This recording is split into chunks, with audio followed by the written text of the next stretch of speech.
Hey everyone, thanks for joining. We are on part 3 of a 3-part series of exposing the whole rental HVAC market in Ontario. In the first 2 videos, we covered 10 most important red flags that homeowners generally don't realize until it's too late. So today we're going to finish strong with the last 4 points, and we're going to cover why the rental HVAC systems can basically impact the future sale of your home, the price of your home, and it can also impact your financial future. So number 11 is return on your investment. Because you're renting the furnace, you actually don't own it. So you don't actually have a return on your investment. It actually doesn't make it grow in value as you're paying it off. Until if you end up being the unlucky ones to go the full term of the contract and you pay ludicrous amounts of money, then at that point you're going to own it. But unless you buy it out, you really don't have a very good return on your investment when it comes to renting an HVAC system. And this is another one that you're going to want to know about, and this is the 12th red flag. It's the fact that you never have the right to use anyone else but that company. That's right, in the fine print. Some companies are going to actually penalize you if you try to use another company. So that means if you're not happy for whatever reason with that company that you chose to have the installation done by, or maybe you're without heat or you're without cooling in the summertime and it's stifling hot, or it's really freezing cold in your house and that company's taking forever to get there, maybe they can't get out in time, or maybe it's taking them a couple days, you can't call somebody else. You have to wait for them. You are locked into that company. That's one of the big issues that I actually have as well. Now, from a company standpoint, yes,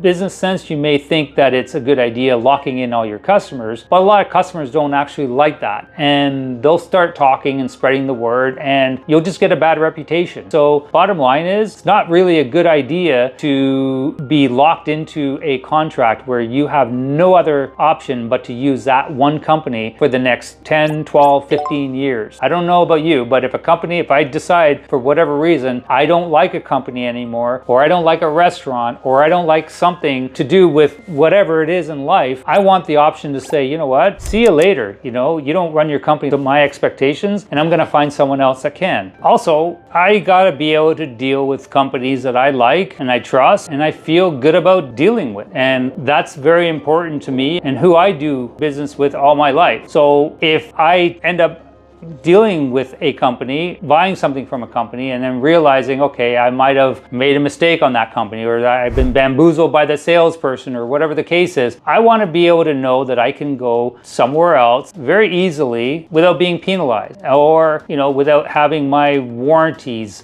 interrupted, or to keep getting charged for services that I'm not actually doing anymore. So these are all things that you as a homeowner have to really consider before you make choices when you're dealing with not only the company, but what products you're choosing, what type of company you're going to be dealing with, because you got to be looking at this from a long-term perspective. And the last point, what I want to drill home, is that a lot of the rental salespeople, they come across as nice people. Some of them I'm sure are nice people, but the bottom line is, you know, they're not always there for your best interest. And when they read the contracts of what they're actually renting, if they still rent systems to you, then you got to ask yourself, is this company and is this salesperson being nice and being my best friend because they want to rent me a furnace which is not in my best interest? It's going to make them a fortune, make their commissions, you know, substantially higher, but for me, it's going to put me in a poorhouse, or it's going to cost me ludicrous amounts of money. I think once you see these videos and you look at some other videos online and some other stories of what people have gone through, you got to come to the conclusion that there's much better options to do than renting HVAC systems, because you should be given the option of having to buy it straight out, put it on a credit card, put it on a financing plan with much less amortization, with flexible amortizations that work within your budget,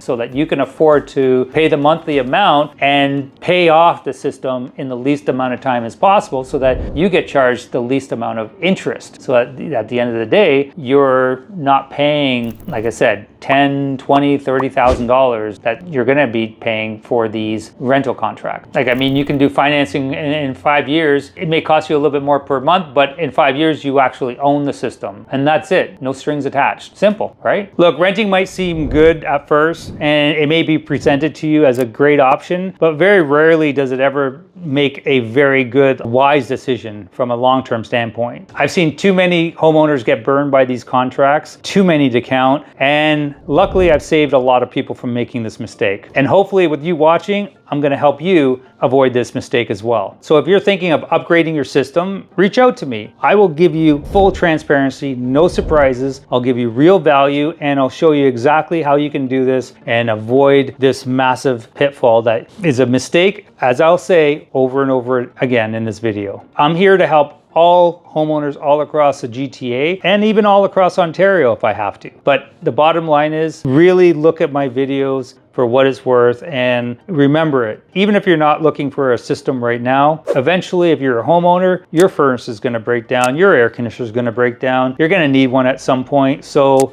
just remember this video. I want you to make the best decisions, and I want you to make the smart decisions.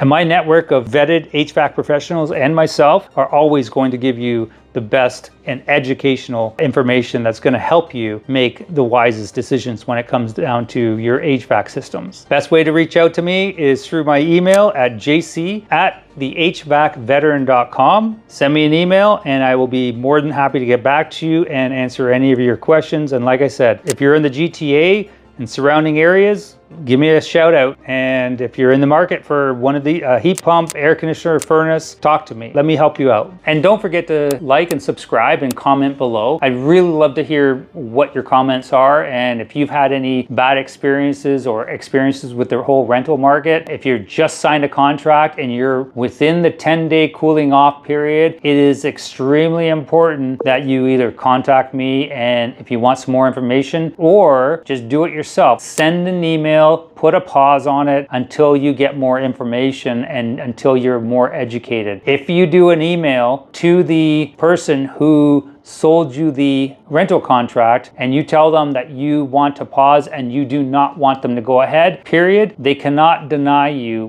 especially within the 10-day cooling off period. Okay, that's in Ontario, it's a law, so keep that in mind. And if you feel that I've saved you from making that grave mistake, or you're just almost ready to make that change, send me a message as well. I'd love to hear your feedback. Thanks for watching, and until my next video, I will see you later.